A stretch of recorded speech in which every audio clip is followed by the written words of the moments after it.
እኛ ኦቭን የሌለንንም ያሰብሽን ሁሌ በኦቭን ነው ሁሉ ነገር የምትሰሪው ትሉኛላችሁ። ይሄው ዛሬ በውሃ የተሰራ ዳቦን ማሳያችሁ። ምንም ኦቭን የማይፈልግ የምታበስሉበት ከሰል ወይ ስቶቭና ውሃ ነው የሚያስፈልጋችሁ። በእንፋሎት የሚበስል ዳቦ ነው፣ ህብስት ይባላል። ብዙዎቻችሁ ታውቁታላችሁ። ከዚህ በፊት ሰርቼ ስለማላቅ ፈርቼ ነበር፣ ሊጥሊጥ የሚል ነገር መስሎኝ ነበር፣ ግን በጣም የሚጣፍጠው እናንተ ሞክሩት። ጣም ህብስት ይሰርህዋ። አሰላሙ አለይኩም እንዴት ናችሁ? መጀመሪያ የሚያስፈልጋችሁ በምታቦኩበት ሰሃን ላይ 2 ኩባያ ለብ ያለ ውሃ ታደርጋላችሁ። ከዚህም በላይ ማስጨምሩኛል እያያችሁ ትጨምራላችሁ። ወደ በኋላ ስታቦኩት አቦ ስትደፉ ምናምን ከዚህ በፊት የጀመራችሁትን እርሾ እንዳትጠቀሙ፣ ሙሉ አዲስ ያልተነካ ገዝታችሁ ተጠቀሙ። እሱን 2 ሾርባ ማንኪያ ያደረኩበት። ስኳር ደግሞ 3 ሾርባ ማንኪያ በቂው ነው። እንደውም ስኳር እንዴት እንዳለ ፍርኖ ዱቄቱ ያስብለዋል። ስኳር በደንብ አለ። ከዛ ትንሽዬ ጨው አድርጋችሁ እሱን ትንሽ እንዲብላላ እርሾ ስኳሩም እንዲቀልጥላችሁ ትንሽዬ ክድና አድርጋችሁ ታስቀምጡታላችሁ። ከዛ በኋላ ቀረፋ ታደርጋላችሁ። ይሄ ማማ የዳቦ ቅመሟ ነው። ነጭ አዝሙድና ድንብላል የተፈጨ ነው።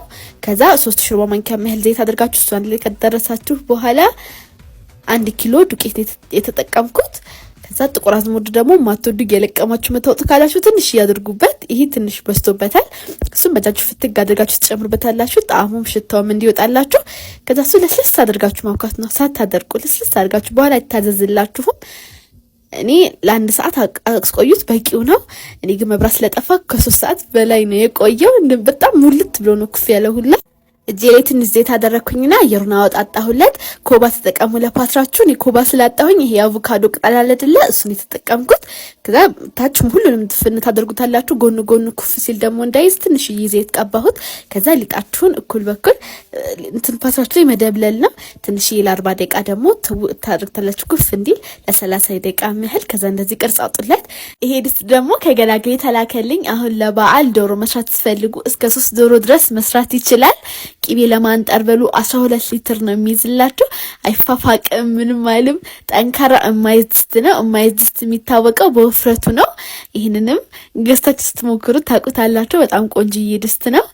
በኤግዚቢሽን ወይም በአዳማ ባዛር ማግኘት ትችላላችሁ፣ ወይም በዋና ሱቃቸው በመሄድ ማግኘት ትችላላችሁ።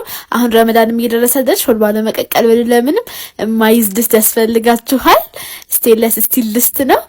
አድራሻቸውንም ስልክ ቁጥራቸውንም ከፈለጋችሁ ታች አስቀምጥላችኋለሁ።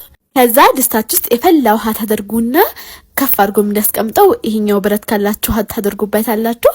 ከዛ ቀረፋ የምታደርጉት በእንፋሎት ስለሆነ የሚመስለው ለሽታውም ለጣዕሙም ደስ ይላል። ከዛ በደንብ ክድን አድርጋችሁ ነው የምታደርጉት። በአነስተኛ ሙቀትም በከፍተኛ ሙቀትም በመካከለኛ ሙቀት ነው። እኔ 40 ደቂቃ ነው የፈጀብኝ። መብሰሉን የምታውቁት ወጋ አድርጋችሁ ነገር ስታጡ ውስጡ ላይ ምንም ነገር ከሌለ ሊጥራም ነገር ከሌለ በስሏል ማለት ነው። ከዚህ በላይም ደቂቃ ሊፈልግባችሁ ይችላል። እያያችሁ አብስሉት።